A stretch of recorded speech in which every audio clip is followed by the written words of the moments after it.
من كنت مولا فهذا علی المولا. بس رحمت تمام. یہ مجلس حسین شاید ناگوار نہ گزرے بزرگان گرامی. ہم کیسے پہچانیں گے کہ علی کی محبت ہمارے دل میں؟ کوئی پیغام نہیں بزرگان محترم، کوئی ایسا اعلیٰ ایجاد نہیں ہوا. اہل یورپ کے ڈاکٹر صاحب بیٹھے بریگیڈیئر صاحب اندر کی بیماریوں کو جاننے کے لیے کیمرہ ایجاد کیا.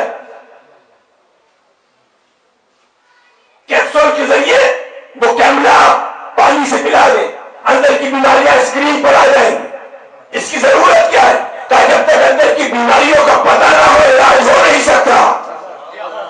اندر کی بیماریوں کا نتیجہ کہاں آئے گا؟ اسکرین پر آئے گا. یہ آج کے مسیحوں کا کمال ہے. ہمارے مسیح نے 1400 سال پہلے بتا دیا تھا جب کبھی اندر کی بیماریاں دیکھنا ہو اس کے سامنے علی کا نام لو، اس کا چہرہ بتا دے گا کتنی بیماری ہے.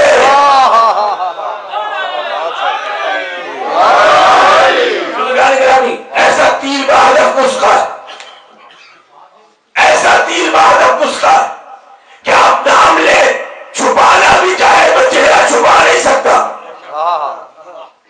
دو چیزیں چھپ نہیں سکتی گرامی. ایک علی کی محبت نہیں چھپ سکتی، ایک علی کا بغض نہیں چھپ سکتا. دو چیزیں ایک جگہ جمع نہیں ہو سکتی. علی کی محبت اور منافقت ایک جگہ جمع نہیں ہو سکتی. شوق سے کہیے کہ علی مدد نہیں کرتا، میں بھی آپ کے ساتھ ہوں. علی مدد نہیں کرتا، علی کو مدد کرنی بھی نہیں چاہیے، اس لیے کہ علی یہودی کی مدد کر سکتا ہے، علی کافر کی مدد کر سکتا ہے، علی ہندو کی مدد کر سکتا ہے، ہر ایک کی مدد کر سکتا ہے جو اسے دل سے پکارے. علی منافق کی مدد نہیں کرتا، منافق کا سر قلم کرتا ہے. اللہ کے عدل کے تحت علی منافقوں کا سر قلم کرنے کے لیے آیا. یہی وجہ ہے نا کہ علی کی ساری زندگی منافقت کے چہرے سے نقاب اتارنے کا نام ہے. اس کا نام ایسا ہے کہ منافقت کتنے پردے میں آ جائے. چار مصروں میں شاید بات آپ تک پہنچ جائے. شاعر کا کمال یہ ہے کہ گھنٹوں کی تقریر کو 4 مصروں میں سمیٹ دیتا ہے، ایک شعر میں سمیٹ دیتا ہے. 4 مصرے افسر عباس کے، 4 مصرے اس شاعر کے کہ جس نے اپنی عمر علی کی مرتبت میں گزار دی. 4 مصرے جسم سے جان اسی آن نکل جاتی ہے، کر کے تدفین کا سامان نکل جاتی ہے. یا علی کہنے سے مومن کو تو ملتا ہے سکون اور منافق کی وہی جان نکل جاتی ہے. ہماری پہچان. ہم سے پوچھو ہم علی سے کام کیا لیتے ہیں، یا علی مدد سے کیا کام لیتے ہیں؟ اپنی عاقبت ہم یا علی مدد سے سنبھالتے ہیں، اپنی دنیا یا علی مدد سے سنبھالتے ہیں، دوست اور دشمن کو پہچانتے یا علی مدد سے ہیں، چہروں کو پڑھتے یا علی مدد سے ہیں، نسب کو جانتے یا علی مدد سے. میں اپنی بات کی دلیل میں پیش کروں. مولانا اصغر درس کا جملہ ہے، کوکب الدری کے حوالے سے بیان کر رہا ہوں کہ جب دور رسالت میں اصحاب باقرار کسی خاص مہم پہ جاتے تھے تو ان کو اختیار دیا جاتا تھا کہ اپنے اپنے اعتماد کے آدمی خود چن کے لاؤ. کیا کہنا ہے اس چناؤ کا جسے صحابی رسول چنے؟ اپنے اپنے اعتماد کے آدمی خود چن کے لاؤ. ہر صحابی اپنے اعتماد کے حوالے سے چن کے لاتا تھا. میں پھر عرض کروں گا آپ کی خاموشی شاید اشارہ کر رہی. اپنے اپنے اعتماد کا آدمی چن کے لاؤ. ہمارے اور آپ کے چناؤ میں فرق ہے، مگر جو صحابی چن کے لائے، سارے اصحاب اپنے اپنے اعتماد کے آدمی چن کے لاتے تھے. اگر کیا کروں، معتبر ترین روایت ہے کہ اس کے بعد جب سارے بیٹھ کر اس مہم کا فیصلہ کرتے تھے اس وقت کہیں شک پیدا ہوتا تھا، پتہ نہیں ہے اپنا ہے یا نہیں ہے. بزرگان گرامی اسی لیے کہتے ہیں خود نہ چنا کرو، پتہ نہیں لگتا اپنا ہے یا پرایا ہے. ان کا وتیرہ کیا ہوتا تھا؟ میں عرض کرتا ہوں اہل سنت حضرات، اہل سنت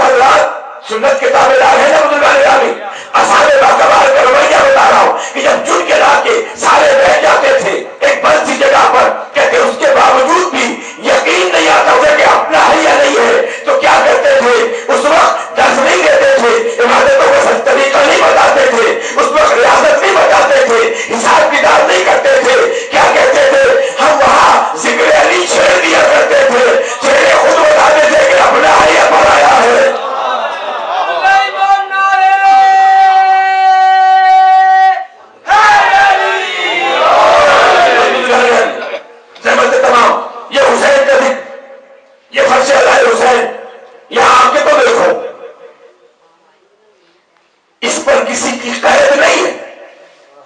حسین کا ذکر کرنے کے لیے مسلمان ہونا بھی ضروری نہیں ہے, توحید کا ماننا بھی ضروری نہیں ہے. توجہ رکھیے بزرگان, یہ جو دنیا کے لوگ پلٹ پلٹ کر آج حسین کو یاد کر رہے ہیں, یہ فرض ادا آج کی نہیں ہے. دروازہ کھول دیا, جس کا جی چاہے وہ آئے, آ کر حسین کا ذکر تو سنے, اس کے بعد فیصلہ کرنا. اگر دل میں انسان, سینے میں دل ہے اور دل میں انسانیت ہے, تو وہ ضرور پوچھے گا یہ حسین تھا کون. بہت لمبی گفتگو ہے, لیکن سمیٹ کر میرے بزرگ یاد رکھے, مختلف علاقوں سے آئے ہوئے. بڑے صغیر کی تہذیب کیا ہے؟ بڑے صغیر میں پارٹیشن سے پہلے یہاں ہندوازم تھا, ہندوؤں کی حکومت تھی, ہندوؤں کی ثقافت تھی. آپ باہر سے اپنی ثقافت لے کر آئے تھے. وہاں اس ثقافت میں کیا تھا؟ یا علی کا ذکر تھا, یا حسین کا ماتم تھا. اور آج 100 سال کے بعد فیصلہ کیجئے, تاریخ کی کتابیں اٹھائیے, شاعروں کا کلام اٹھائیے اور مجھے بتائیے کسی ایک مسلمان شاعر نے بھگوان کی تعریف کی ہو, کسی ایک شاعر نے مندر کا قصیدہ پڑھا ہو. لیکن 144 شاعر ایسے ہیں جن کا تعلق یا ہندوازم سے ہے یا سکھ سے ہے, جنہوں نے یا علی کی مرتبت کہی ہے یا حسین کی مرتبت کہی ہے. بس تمام. پرشاد ورما, سردار بیدی, روپ کماری, ہم سے کہا جاتا ہے یہ ہندوؤں کی ثقافت ہے. تم سے اچھے تو وہ ہندو ہیں نا جو کم سے کم کھل کے تو علی سے محبت کا اظہار کرتے ہیں. کیا مصرے پرشاد ورما ہندو ہے, لیکن عقیدہ دیکھیے, یقین دیکھیے, کیا یقین ہے. لوگ اب عقل کے قائل ہیں نہ تدبیر کے ہیں, لوگ اب عقل کے قائل ہیں نہ تدبیر کے ہیں, ان کی تقدیر کے یا پھر میری تقدیر کے ہیں. کیا جلائے گی مجھے آتش دوزخ بنوا, میرے سینے پہ نشان ماتم شبیر کے ہے.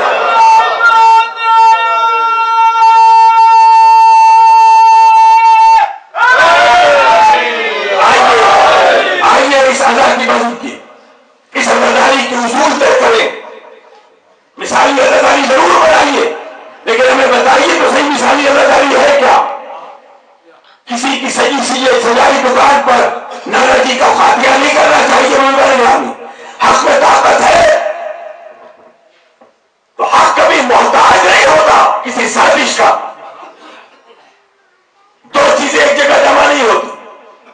علی کی محبت اور منافقت ایک جگہ جمع نہیں ہوتی. اسی طرح عزاداری اور معاویہ سیاست ایک جگہ جمع نہیں ہوتی.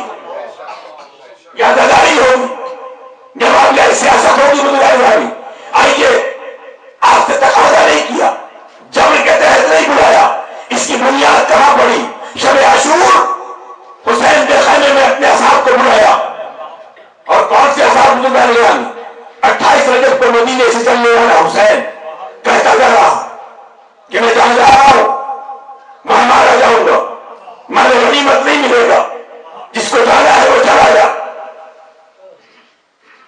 بنیاد بنا رہا ہے حسین عزاداری کی, لوگوں کو بھیجتا جا رہا ہے.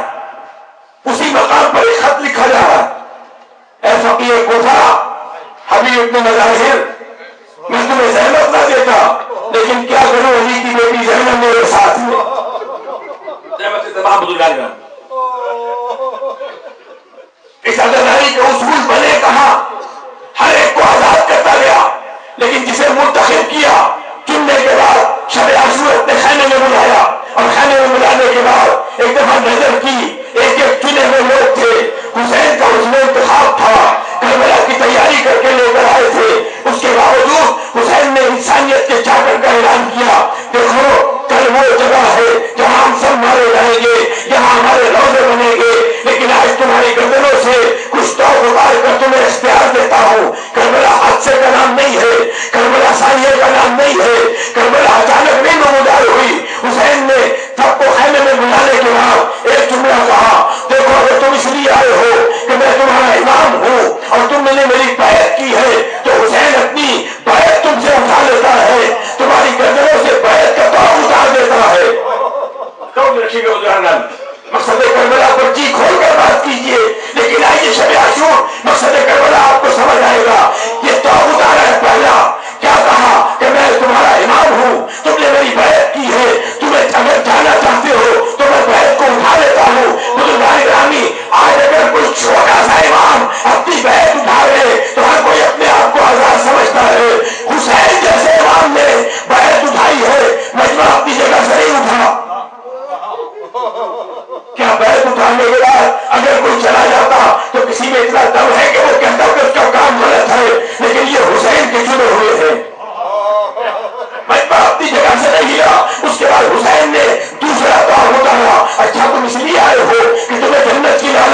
نعمت تمام. آئیے اللہ تعالی کی اصول طے کیجیے. اس کے بعد چراغ دوبارہ چلا گیا. کچھ آوازیں اٹھی ضرور ہے. چاہیے جا کے مقدم پڑھیے, اپنی لکھی ہوئی تاریخ کو دیکھیے, اپنے سنے ہوئے جملوں کو دہرائیے. اس کے بعد اب کی چراغ دوبارہ چلا تو سب سے پورا مسلم اتنے ہنس گیا, تلوار کو ایسا بنا کر ہاتھ کا سہارا لیا اور اس طرح لڑک رہا تھا جیسے کوئی کام رہا ہو. لڑکتے ہوئے تلوار کانپ رہی تھی, زمین میں کرتی جا رہی تھی. اس وقت وہ خطبہ دیا ہے کہ جس نے ہم سب کی نمائندگی کربلا میں کی ہے. کہا ہے حسین تجھے زیب دیتا ہے کہ تو یہ کہے کہ ہم تجھے چھوڑ کے چلے جائیں. تو نے بیعت اٹھا لی, ہم چلے جائیں. تو نے جنت کا وعدہ کر لیا, ہم چلے جائیں. تو نے چراغ گل کر دیا, ہم چلے جائیں. تیرے انصار کو بچا لے, ہم چلے جائیں. لیکن بس اتنا بتا دے کہ کل اگر تیری ماں ہم سے یہ پوچھے, کل تیری ماں خاتون جنت ہم سے یہ پوچھے گی کہ میرے حسین کو کہاں چھوڑا ہے, تو ہم کیا جواب دیں گے؟ حسین نے سر جھکا لیا. یہ نظاری مادر حسین کی امانت ہے, اسے ادھر نہ دیکھا کرو, بس یہ دیکھو مادر حسین خوش ہے یا نہیں ہے. اس مادر حسین نے مانگا کیا ہے, آپ سے مانگا کیا ہے؟ جب کبھی یہ سننا کوئی غریب مارا گیا, جب کبھی یہ سننا کہ کوئی پیاسا مارا گیا, میرے حسین کی فرش اللہ پہ آ جانا. اس ماں نے یہ وعدہ کیا ہے کہ